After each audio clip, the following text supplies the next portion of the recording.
Thank you for joining us for the Jewish Community Foundation Community Celebration. My name is Robert Elias. I'm a Vice President of the Jewish Community Foundation. And recently, I accepted the role as President-elect of the JCF. To that end, I look forward to continuing the success of this vital community agency, building upon the accomplishments of current JCF President Sidria Schaefer and the extraordinary leaders who preceded Sidria. We had a very sad passing today of a beloved member of our community, Don Love, a Saltzman trustee, a past JCF president. So I would like us to take a moment of silence, remembering Don and realizing the support his family will need in the coming months.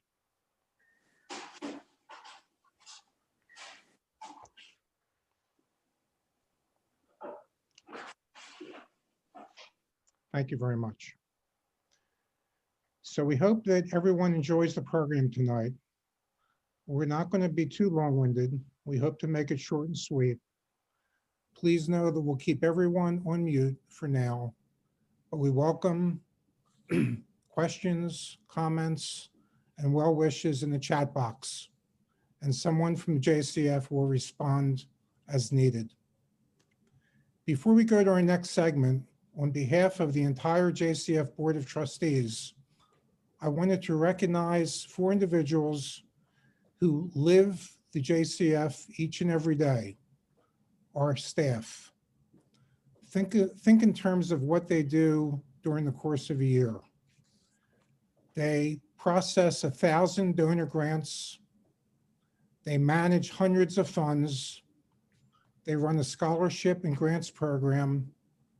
They work with donors who want to leave a legacy to our wonderful community, and many other activities. Please recognize the work that is done by just 4 employees. The JCF's team consists of Executive Director Seth Mirowitz, who's in his 5th year, Controller Stephen Kofsky in his 2nd year, Donor Services Coordinator Janet Santo, believe it or not, in her 24th year, and Marketing Communications Manager Mike Staff, who's in his 10th year. Let's give them a big Zoom round of applause. As you may know, the JCF is a supporting organization of the Jewish Federation of Southern New Jersey, with the mission of administering and increasing legacy gifts to benefit the Federation and other charitable organizations. On the same token, the Federation also provides services to the JCF, back office support, and legacy giving endeavors. We at the JCF appreciate everything that the Federation does for us. It's a fantastic collaborative relationship, and we look forward to building on that and continuing to build for many years to come. Before I hand the call off to our next speaker, I'd like to end my segment with a quote that I think is timely and also timeless. Dr. Jonas Salk is credited with saying, "Our greatest responsibility is to be good ancestors." Think for a moment about what that means. Very much like L'Adore Vidor. To me, the quote resonates in the here and the now, since Dr. Salk changed the world by developing the first safe and effective polio vaccine in 1953. Of course, in today's world, we anxiously await a vaccine for COVID-19, which we hope very much will start saving lives. On a bigger scale, this quote also resonates in a timeless sense, because what each of us does now will impact future generations in ways we may never know. Our leaving a philanthropic legacy with the JCF today, your endowment fund can provide annual income to benefit the cause of your choice for many future generations. For example, in perpetuity, you can wish to continue your annual gift to the Federation or your synagogue membership dues into the future. In short, your philanthropic legacy will ensure that you're a good ancestor and the JCF is here to help you along the way. Now, for the next portion of our program, I'd like to introduce Stanley Cooper, also a member of our JCF board. Stan serves as our investment committee co-chair. I'll turn it over to you, Stan. Thank you very much. Thank you, Bob, for the introduction, and I'll offer you a public mazel tov on your acceptance to the title President-elect. Yeah, you have big shoes to fill in following Sidria, but the entire board and myself included know you'll be very much up to the challenge and will do a great job, and we're all here to support you. One thing Bob mentioned is the JCF's fantastic joint relationship with the Jewish Federation that has grown and improved over time.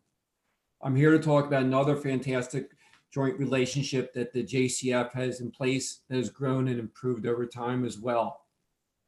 Thanks to hundreds of generous donors and over 40 years of existence, the JCF currently manages more than 32 million in endowment funds and donor advised funds.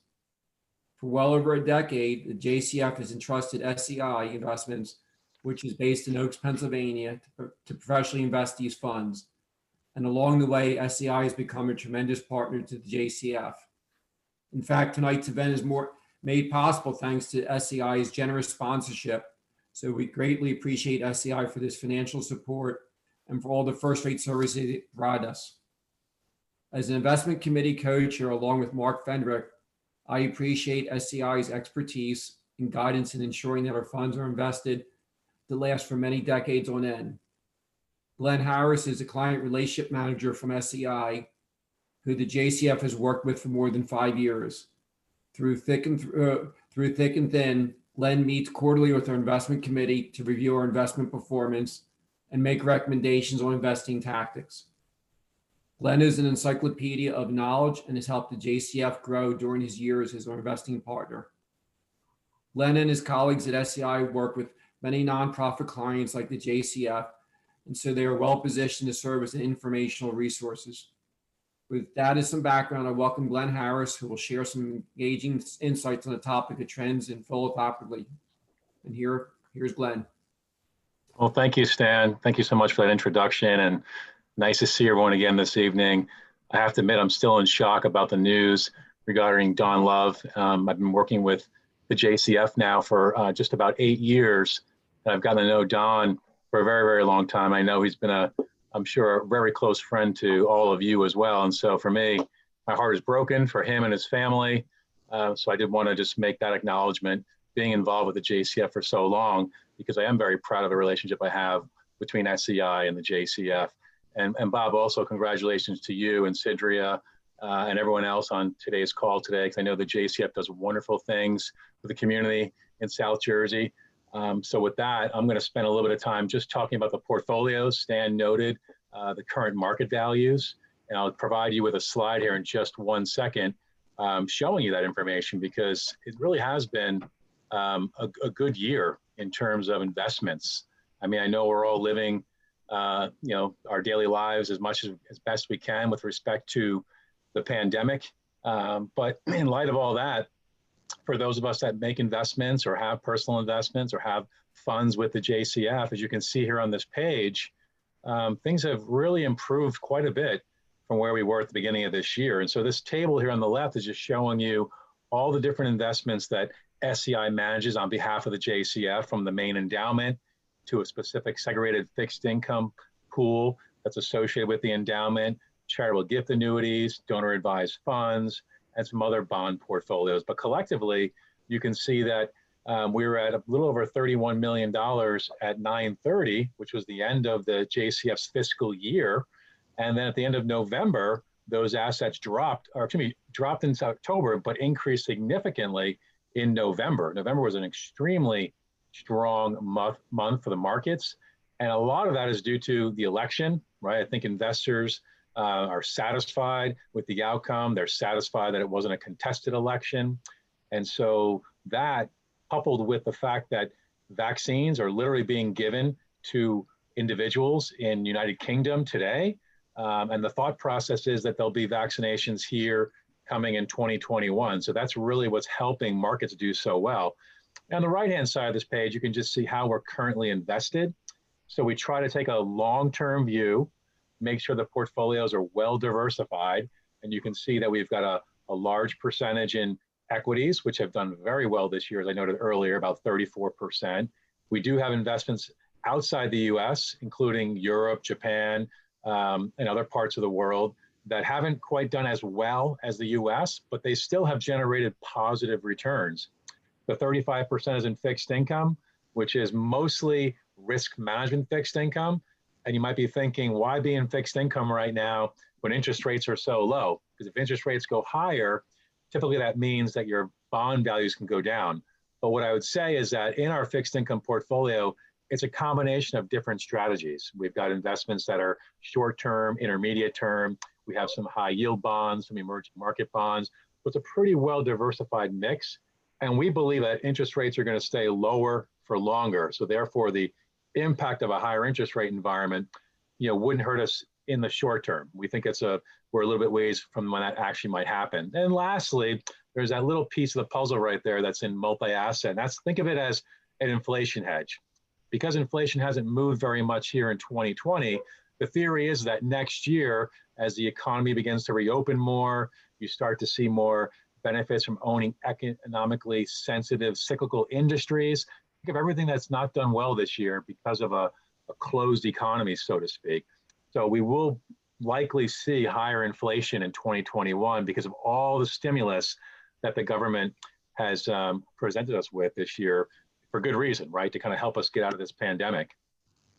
So in terms of performance, I know there's a lot of numbers on this page, but what I really wanted to focus on a couple of things. One, the fact that everything's positive, which is great, because if you think about it, I noted earlier, October was negative, March was negative, and there are a few other periods in 2019 that were negative as you look at the different annualized time periods. However, long term, you can see that we're essentially meeting our objectives with the JCF. And what I mean by that is the table at the very bottom talks about a spend rate, right? That's the amount that we want to give back to the community on an annualized basis, roughly 4%.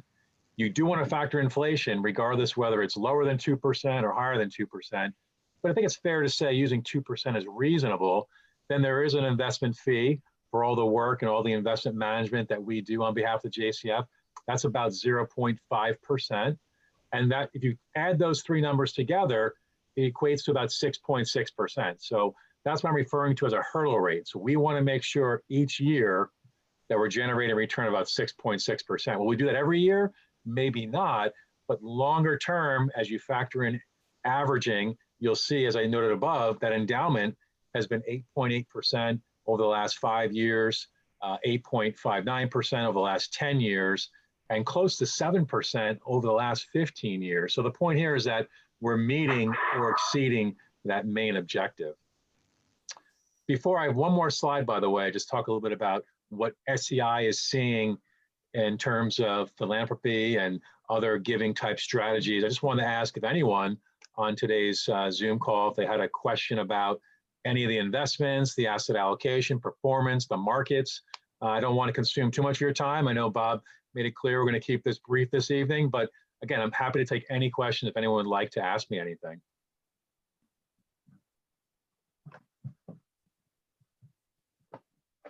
And if not, that's fine. We'll talk a little about what we've been seeing in 2020 and what we expect to see in 2021. And this is my last slide, I promise.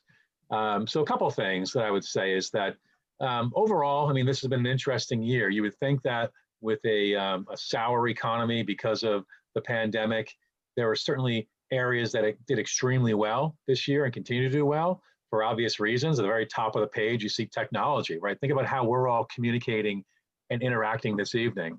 just really leveraging technology. And so this has been actually a strong year for fundraising. I know we're getting to the finish line of a calendar year here, and these are really critical weeks coming up in terms of making sure you're able to capitalize on that before the year concludes.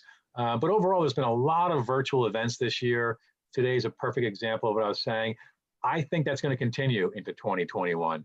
As much as I'd like to be optimistic about the vaccine, it is going to take some time, right? And also, is everyone going to be willing to take it?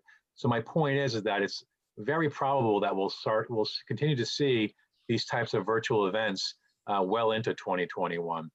The other key point too, of course, is a lot of the reasons that people have been giving this year is because of the fact that there really is a direct connection between how the financial markets are doing. You just saw on the previous page how strong the financial markets have been in 2020.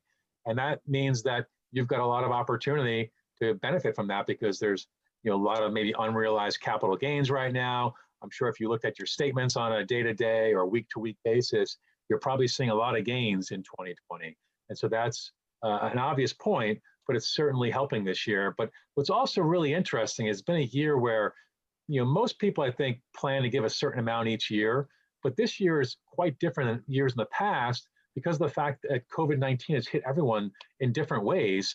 And the point is that you've got other organizations that have really been asking for additional help this year because of the fact that I was saying earlier, small businesses in your neighborhood are closed, like restaurants, retail industry. And so this past Saturday, right after Thanksgiving, when we had the small business Saturday, which was started by American Express years ago, it really was a strong year where a lot of individuals this year have been giving back to their communities because of the fact that COVID-19 has made things so much more difficult than anyone could have anticipated. And then lastly on this bullet point is the CARES Act. I'm sure you might have heard of this before. Basically, think of it this way, the government is encouraging all of us to give in 2020 because at the end of this year, a lot of the provisions in the CARES Act might go away. And there's also this possibility that there could be something called a wealth tax. And this is not set in stone. It's being tossed around amongst various politicians, but there is the possibility that certain states, including New Jersey, could see a wealth tax in 2021, just because of the fact that markets have been doing well and we have a new administration coming on board. So again, another reason to consider giving type strategies. And that's what these last two sections are on this page. So planned giving, which I'm sure many of you know, and I know everyone will probably talk about this a little bit later, is legacy giving, right? That's going to continue to remain popular because if you think about it, you can actually set aside a gift where you're not necessarily giving cash or writing a check today or tomorrow. It's basically a way to support your organization without having to, again, give cash immediately. And then CRTs, which are basically charitable remainder trusts, and CGAs, charitable gift annuities. They're another way of helping meet tax planning goals for this year and certainly into the future. Because here you can set yourself up to actually get an annuity or an ongoing income stream for the remainder of your lives. And if you elect to have your spouse be a beneficiary until their lives, and then anything that's left over, sadly, when we pass on, gets left to the benefit of the federation or of the foundation or of whatever charity that you partner with. And lastly, donor advised funds. We think that those are going to continue to pick up. We're seeing a lot of activity across community foundations across the U.S. SEI does partner with many community foundations and other Jewish federations, and we are seeing a significant number of inflows into donor advised funds this year. And at the same time, outflows means that more grant making is being made as well. And we do believe that that's going to continue into 2021 as well. And lastly, you're seeing a lot of new, first-time individuals that are setting up donor advised funds because they're understanding now what the benefits of them are. So really, those are our thoughts in terms of trends we're seeing, in 2020 and what we think will probably continue into 2021. With that, I'll pause and I'll turn it back to you, Bob. Glenn, thank you. Thank you very much for your comments tonight. Very much appreciate it. I really want to say to everyone, really appreciate your insights and obviously for stewarding the relationship between the JCF and SEI. We look forward to another great year with you and SEI ahead. It's really a pleasure to be with all of you tonight, and we hope you're all well and safe. And our thoughts very much are with the loves and all the families that have been impacted by this virus. Tonight, Sidria and I like to take a couple of minutes to look back on the year, as well as some things that are coming up for this upcoming year. And you may be wondering, what's the big takeaway? And in short, the biggest takeaway is that JCF donors stepped up to support our community in major ways at a critical time in our community. And we're eternally grateful to be able to work with so many leaders in South Jersey who invest at the JCF to support their philanthropy. And here's a couple of statistics I want to share that actually reflect this support. In total, the JCF processed from our hundreds of endowments and donor advised funds, $3.1 million in grants. This sets a new record for the JCF, and the generosity shows that despite the challenges of the economy that we've seen this last year, our generous donors chose to give back to our community and to help others. And subsequently, out of that $3.1 million that we granted out, $1.8 million went to the Federation and the family of agencies. And this dollar amount also represents a new record for the JCF for support of the Federation and the family of agencies. And we're very proud to work with so many donors who give back to our local community.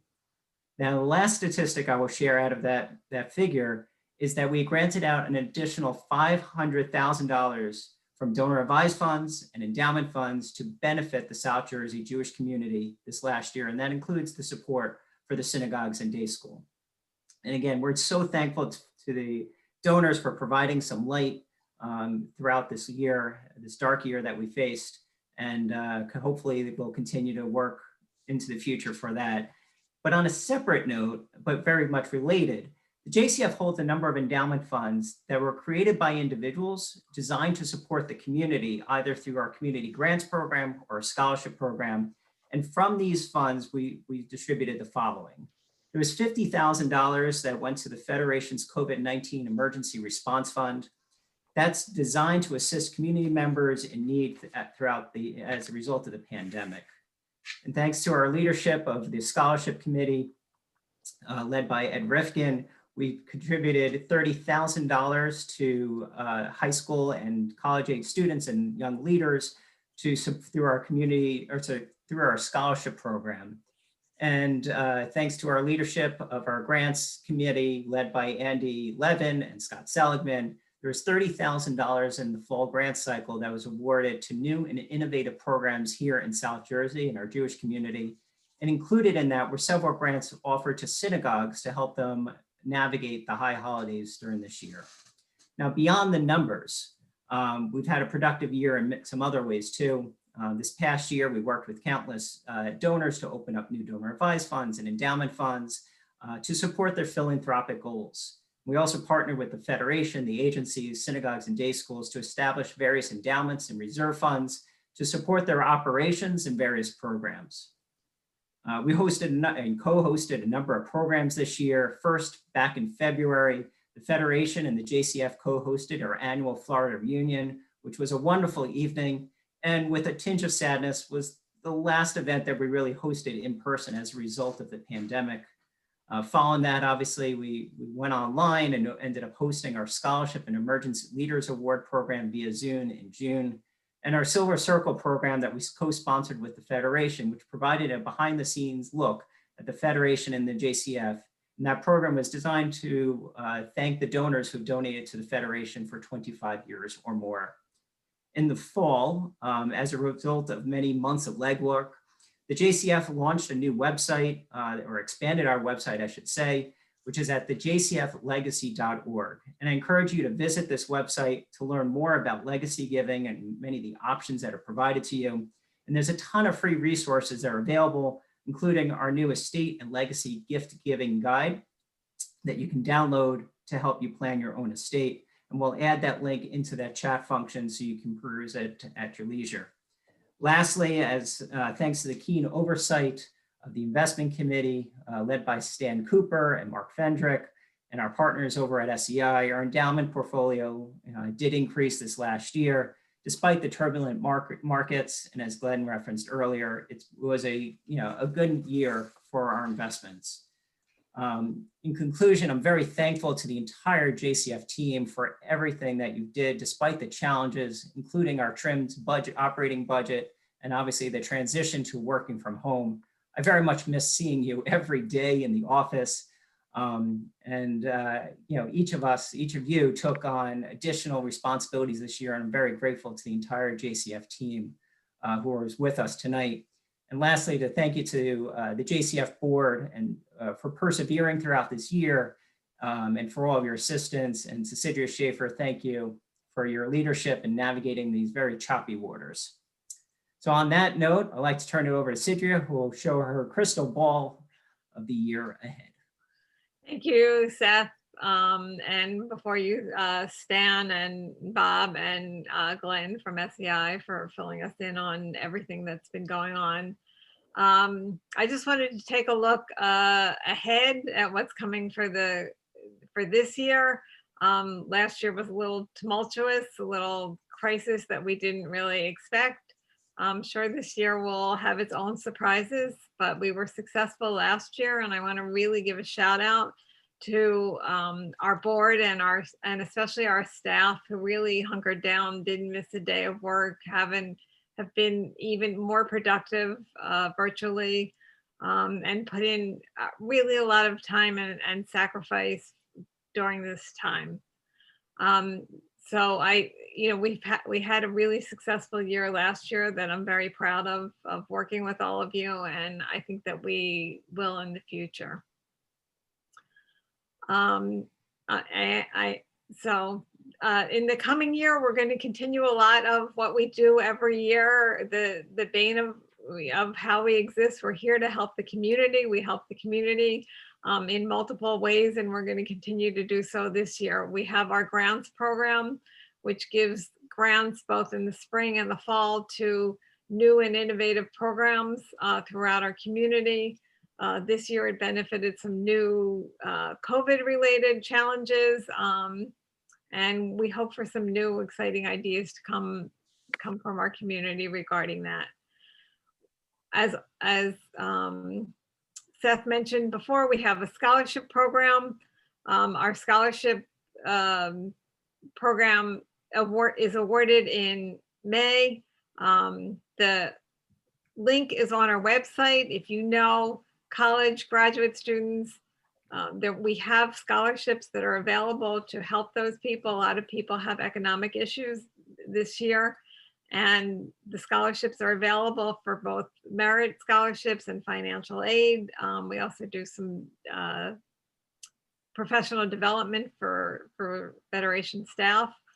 So we're really proud of that program. That program grew last year, and we're confident that it's going to grow again this year so that we can give out more dollars from that. We had the rebirth of the Silver Circle Society last year, and we have planned a lot of marketing to do with them. We have a new marketing program that we've done with Federation as a way to keep in contact with those donors. Those donors are awesome. They've helped our community for over 25 years, and we want to keep them involved. The involvement is a little different this year virtually, but we have some things planned for all of them. And a lot of our JCF donors are part of that Silver Circle Society.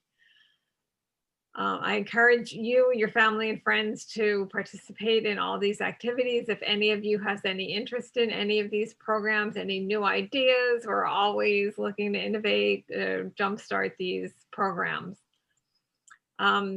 My goal for my second and final year of the JCF presidency is to leave the JCF stronger, both financially and operationally, than I found it. I think we did a good job this year, even with all the crisis, and I'm confident that we can do it again. It's been a really rewarding, humbling, and challenging experience, but I've enjoyed every minute of it. It gave me the chance to work with so many knowledgeable professional leaders, our donors, our lay leaders, a really remarkable experience that I've had. The thing that is most stands out in my mind the most is the many amazing philanthropic donors. Everybody has a story about why we're involved. I have my story, Seth has his story. You've heard many of our stories before, but we're all here because we're passionate about the community, and the community will thrive and survive. So thank you for all of that. It's been my privilege to work with the JCF board and donors, and especially our past presidents. Valerie Gladfelter was one of our past presidents. She's the one who invited me to work on the JCF Executive Committee. I want to thank her for leading me into this position. It's really been a worthwhile position, and I thank her for her foresight in doing that. Milt Gottschalk is our immediate past president, and he contributed greatly also to my JCF training and my ability to run this. And now I'm going to introduce Milt, who's going to give us an update on our current board. Go ahead, Milt. Thank you for those kind words, Cedria. And thank you for all that you've done to continue the great work of the JCF during your term as president. And a special thank you for jumping in early. You mentioned this is your second year. Well, I think I gave you the opportunity for an extra year on that when I was not fully capable during my illness, and you were so kind to jump in and support me during that time. The JCF is certainly in good hands with you leading the charge. Speaking of leading the charge, the JCF is fortunate to have 27 members of our Board of Trustees who lead the charge of overseeing the JCF's growth of sustainable philanthropy in the community.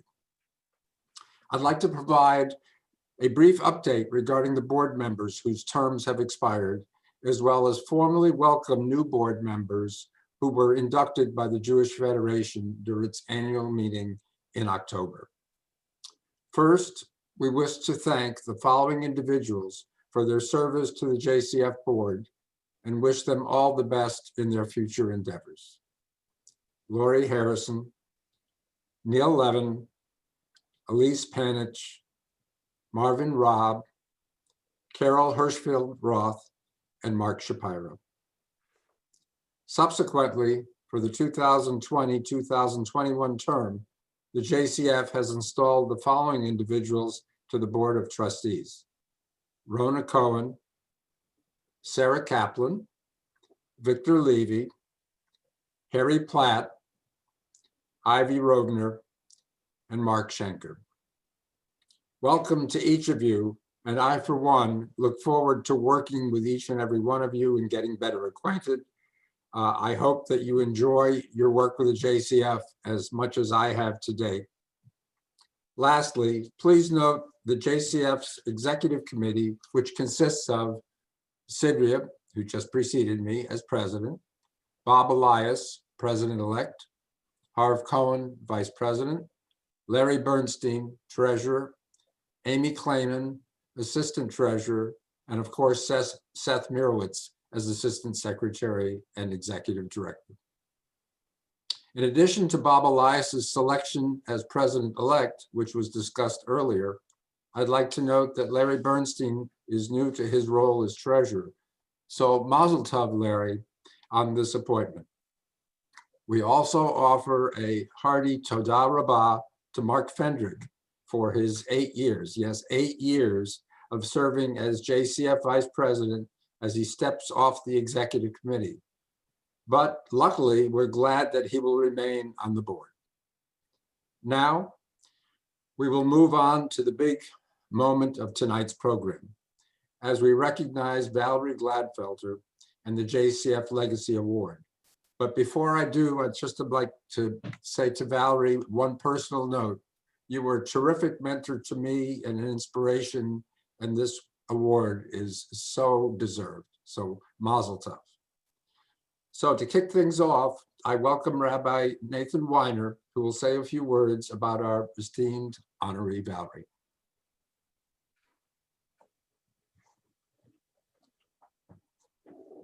Shalom, welcome, and good evening. Thank you to the Jewish Community Foundation for bringing us this wonderful event, and Mazel Tov to Valerie Gladfelter. In the Midrash on Psalms, it reads that in the world to come, each person will be asked, "What's your occupation?" And if the person replies, "I fed the hungry," then the angels will reply, "Zeh hashar l'Adonai tzadikim yavou vo," from Psalms. "This is the gate of Adonai. The righteous shall surely enter." Tzaddikim, the righteous ones, are ones who care about Torah and care about Judaism and who take special care to support the most vulnerable in our community.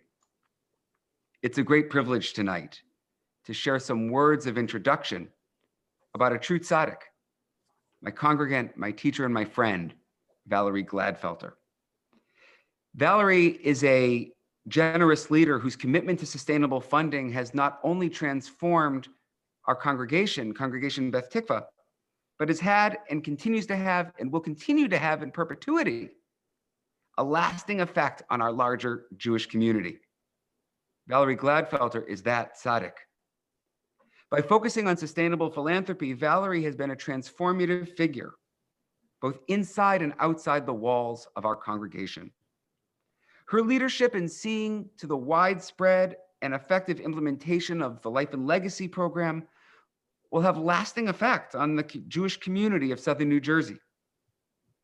Anyone who knows Valerie, though, can attest that she is a reluctant recipient of this type of adulation and attention. Valerie is not only committed to Judaism, Torah, and sustainable philanthropy, but is a devoted practitioner of anava, of humility. Supported by and in partnership with her husband, David, Valerie prefers to do her work quietly. Whether it's at the JCF or at CBT, Valerie's giving and Valerie's drive and Valerie's leadership is never about Valerie. Rather, it's about the people and institutions that she seeks to build up. Valerie brings a calm, yet firm and steady hand to all of her endeavors. And for this, our entire community benefits. And for this, I'm personally grateful. It is a tremendous privilege and an honor that tonight I get to introduce my congregant, my mentor, and my friend, Valerie Gladfelter.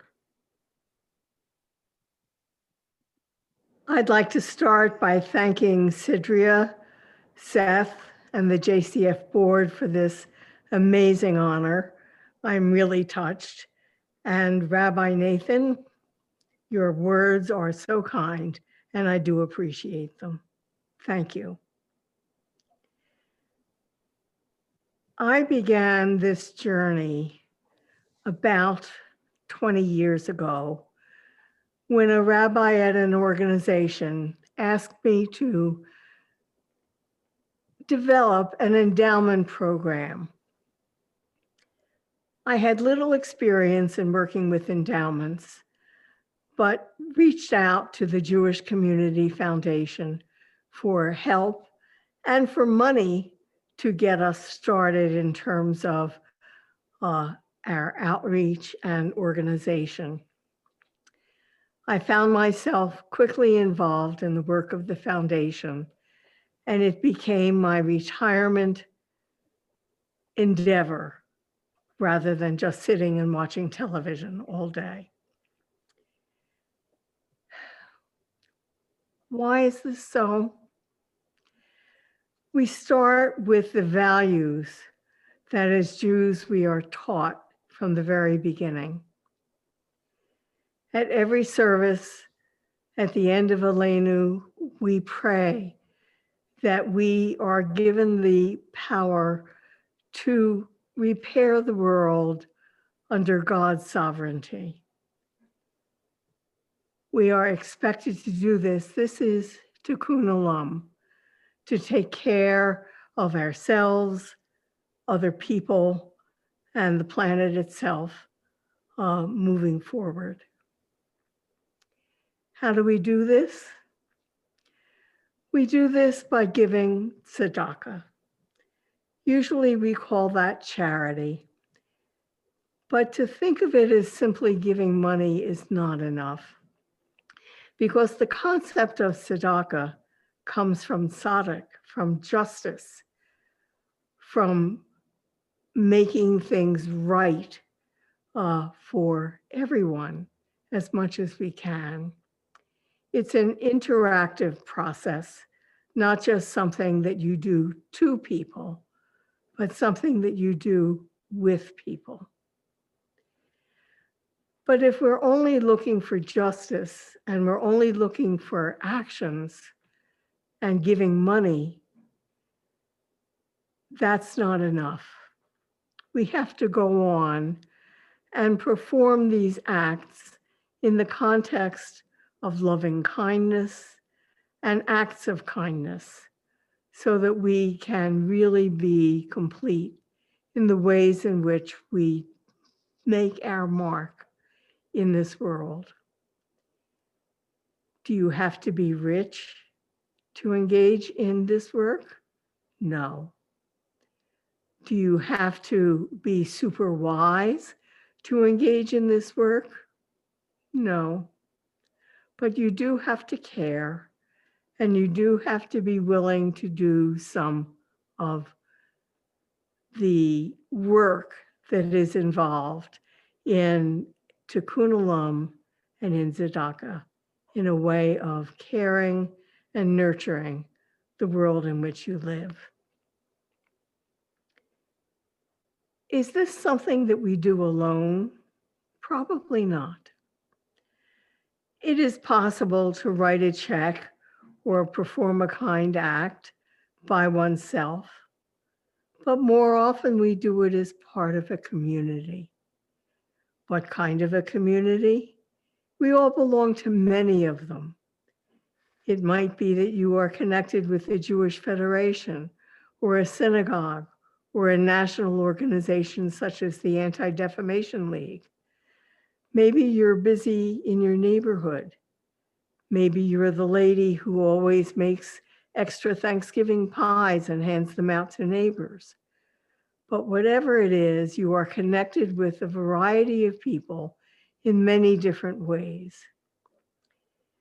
When you work in Tikkun Olam, you get involved with another community.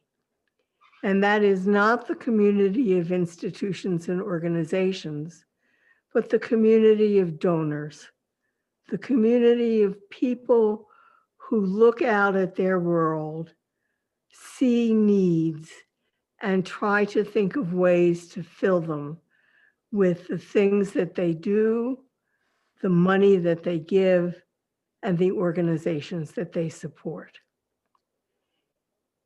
It's really important to recognize that part of our world and not just think that it's all going to happen because an organization has taken responsibility for caring for the poor or providing psychological services or services for healthcare or things like that. It happens because an individual decides in some fashion to join with others and to remediate a problem or find a way to address a concern. In many ways, we are asked to be donors over and over and over again. We get the letter that says we need to give to our high holiday appeal. The Federation wants us to make a donation to the annual campaign. The Red Cross is asking for money. Every organization you've ever heard of is asking for money. Some of them are also asking for time or for other actions. But most of those funds go to meet current needs and get spent right away. But if we don't save for our future, then it may be hard to be still there for that organization operating in later times. So that's why we move on to organizations that help you build sustainable funding, to look for ways to create vehicles that will let an organization keep a program going or keep the lights on as a foundation of their activities. No, it doesn't replace the day in and day out fundraising needs, but it provides some sort of a base. Think of it as the beginnings of a retirement program, but not quite that, because it can provide you income now and in an ongoing way. That's where the Jewish Community Foundation comes in. It's Jewish. It honors the values of which I spoke. It recognizes that there is a community of organizations and individuals, and it works with both of them to find their philanthropic soul, to identify the needs that exist and look for ways to meet them in the long term. And then it helps you to structure a way for you to participate in the work of giving them a foundation for their finances in years going forward. Do you have to be rich to do this? Do you have to do it all by yourself? No. You can join a legacy program at your organization. Many of them have them. You can create one for yourself and fund it over time. You don't have to do it all at once. Being incremental is fine. You can identify others that share your concern and have them work together around a common purpose. But for sure, you can make it happen that there is a way to provide a base so that the thing that you care about most will still be here for your children and your grandchildren going forward. Thank you.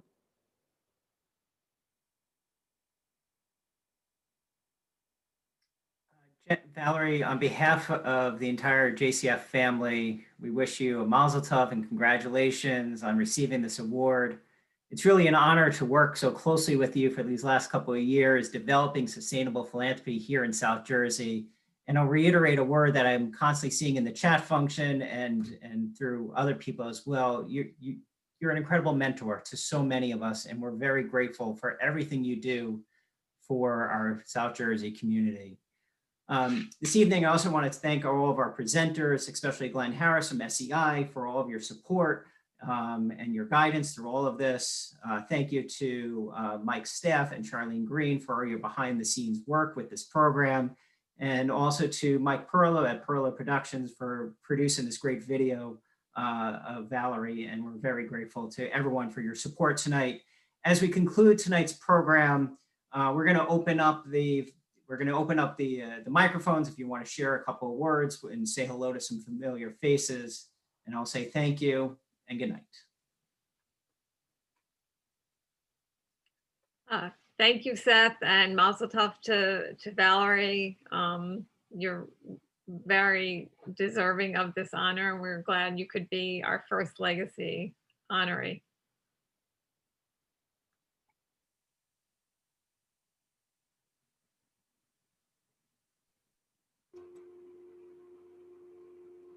Well, I was very surprised to be given this award and delighted, of course. But I hope that we can make the project grow and find the way to build the future. I don't know that they heard me. We all heard you, Valerie. Well said, Valerie. Thank you. Thank you.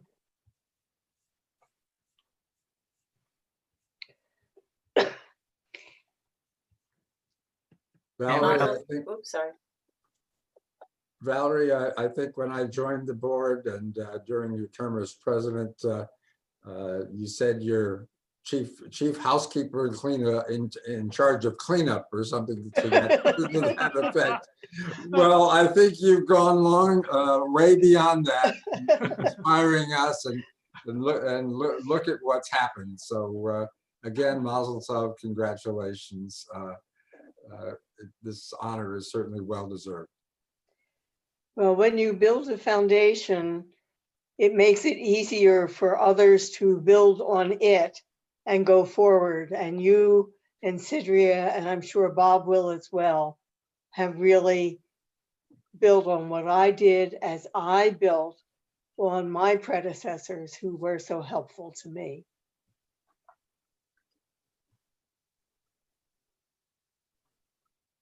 No question. Final words anyone wants to share? I just wanted to wish everybody a happy Hanukkah and good health in the new secular new year. We all need that, and a wish that we can all meet together in person soon. And in the meantime, find other ways to stay connected.